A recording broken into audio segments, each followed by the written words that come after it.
Chapter 1. The Storm Behind the Silence. Tel Aviv woke to an unusual stillness.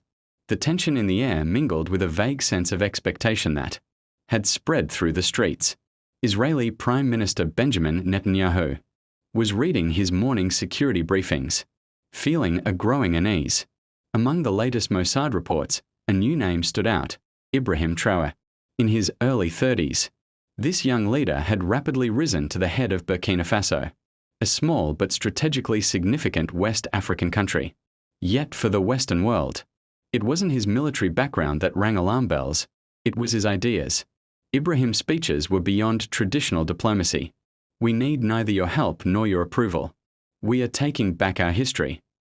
That morning, Netanyahu stood before the cameras and made a short statement that sent shockwaves through global media. "This is war. We will not sit and watch." It was a reflex rooted in decades of global positioning. But Netanyahu didn't yet realize, this time, his opponent would not bow to convention. Chapter 2. A morning in Ouagadougou. The streets of Ouagadougou, Burkina Faso's capital, bustled as usual. But inside the presidential palace, the mood was far from ordinary. Young leader Ibrahim Traore sat at his desk, studying a strategy map in his traditional attire. His foreign affairs advisor, Amina, stood nearby. "Israel just named you directly, Ibrahim. This is a challenge." Ibrahim looked up from the map. Calm and resolute, he replied. "They picked the wrong man." That night, his words echoed across Africa. On social media, the phrase #wrongman trended across multiple countries. This was no longer just about Ibrahim. It was the voice of a continent rising. Chapter 3. The media war begins. Global media outlets like Al Jazeera, BBC, and CNN raced to frame the narrative. Israel's statement was spun as global security concerns, while Africa's rising voice was framed as radical. But this time, something was different. Traore's media team mastered the same digital tools once used to silence them: TikTok, X, YouTube, and local radio networks. All broadcast one message: we decide what happens on our soil. Chapter 4. Inner quakes in Tel Aviv. Back in Israel, Netanyahu faced growing domestic scrutiny. Opposition leaders in the Knesset labeled his war statement as overly aggressive and unnecessary. A journalist wrote, "Dragging an entire state into conflict over a young leader's rhetoric. That's not strategy, it's reaction." Yet Netanyahu stood firm. He had no intention of backing down.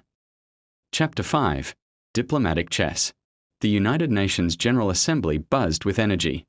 Journalists, security personnel, and diplomats all gathered to witness a high-stakes political game. First on the agenda, Middle East tension and the African crisis. To everyone's surprise, Ibrahim Traore showed up in person. Dressed in white traditional robes, he walked calmly into the assembly. Several African leaders stood in respect. When he approached the podium, the hall fell silent. He adjusted the microphone and said, "War. We have no land to lose, but you have your illusions to forfeit." Just 3 sentences, but they would travel around the globe in headlines and hashtags. Chapter 6. Doubt and strategy in Israel. Netanyahu convened a high-level meeting in Jerusalem. Around the table sat the Mossad chief, foreign minister, internal intelligence director, and trusted advisors. "Africa may look small, but its spirit is growing," Netanyahu began. "If we can't contain that growth, we lose direction." The Shin Bet chief adjusted his glasses and said quietly, "Sir, I fear something. They are learning. They are no longer trying to be us, they are becoming themselves." A heavy silence followed. Netanyahu replied coldly, "Then it's time to change the rules." Chapter 7. Cyber Frontlines. One morning, the servers of Israel's Ministry of Defense crashed. The same day, Burkina Faso's national television aired leaked maps showing how Western-backed corporations had secretly secured mining rights in Africa. Signed at the bottom, "Sons of the Soil." This was the new cyber movement initiated by Traore, a group of young digital warriors fighting not with bullets, but with truth. Chapter 8. Turning point in the media. Global media giants competed for an interview with Traore. But he did something unexpected. He spoke directly to his people on his own YouTube channel. The title of the video, "You Chose the Wrong Man." In the 15-minute speech, he talked about economic freedom, cultural restoration, and the reawakening of Africa. The video hit 25 million views within 24 hours. Chapter 9. Global Reactions. The White House issued a neutral statement. "We stand for global stability. The voices of young leaders must be heard." This frustrated Netanyahu. US neutrality increased Israel's isolation. In Europe, students rallied in the streets. Traore is right. Banners were held high. A new leader had captured the world's attention. Chapter 10. Betrayal from Within. Eli Carmen, Netanyahu's close advisor, quietly sent a message to the Burkina Faso embassy in Paris. "We are falling apart. This war can end. Show us a way out." The message reached Traore, but instead of exposing it, he simply told his advisors, "Even enemies may long for peace." Chapter 11. Africa Unites. Nigeria, Mali, Senegal, Sudan, and Tanzania released joint statements. The African Union held an emergency summit and named Traore an honorary leader. This was not just the story of one man, but a collective awakening. Netanyahu read headlines the next morning. "The continent has spoken. Colonialism is over." Chapter 12. Economic Pressure. Israel froze aid packages to African nations. Some Western banks blocked Burkina Faso's international transactions. But the pressure backfired. Mass rallies erupted. "We are ready for the economic war." Banners filled the streets. Traore once again addressed the people via YouTube. "They have calculators. We have hearts." Chapter 13. Confessions and Shadows. Former Israeli intelligence officials made public statements. Netanyahu wasn't alone in triggering this conflict. Hidden global powers feared Africa's independence rhetoric. The hashtag shadow powers trended worldwide. Traore, once again, said nothing, only tweeted, "When truth speaks, we remain silent." Chapter 14. War of Symbols. Israel launched a national campaign celebrating its historic victories. But across Africa, symbolic protests bloomed. People threw chains onto the streets. Women burned colonial-era maps. Children sang songs of freedom.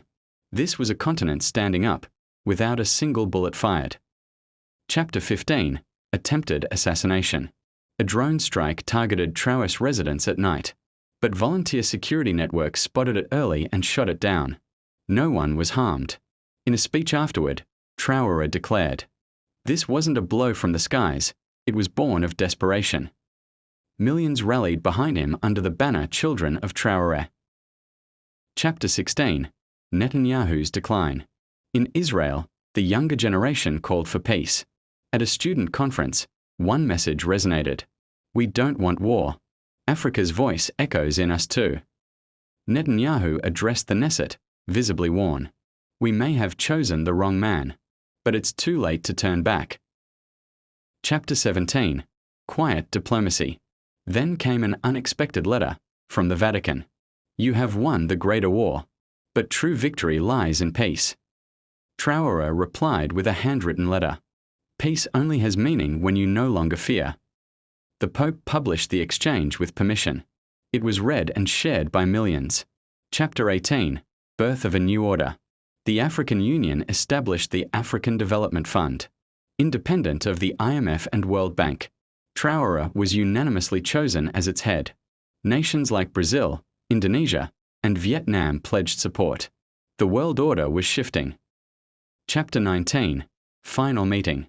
Netanyahu and Traore met in Geneva, with no advisors present. Netanyahu began, "We underestimated you. We didn't understand you. But you won by speaking." Traore smiled gently. "I didn't win. I just chose not to be afraid." A single photo was released, the two shaking hands, no triumph, no resentment, just fatigue and peace. Chapter 20. The Awakening of a Continent. Months later, young leaders across Africa followed Traore's example. School curricula changed. History was rewritten, this time by African hands. A new park opened in Burkina Faso, Garden of the Little Resistors. At the gate, a plaque read, "You chose the wrong man," and the right continent woke up.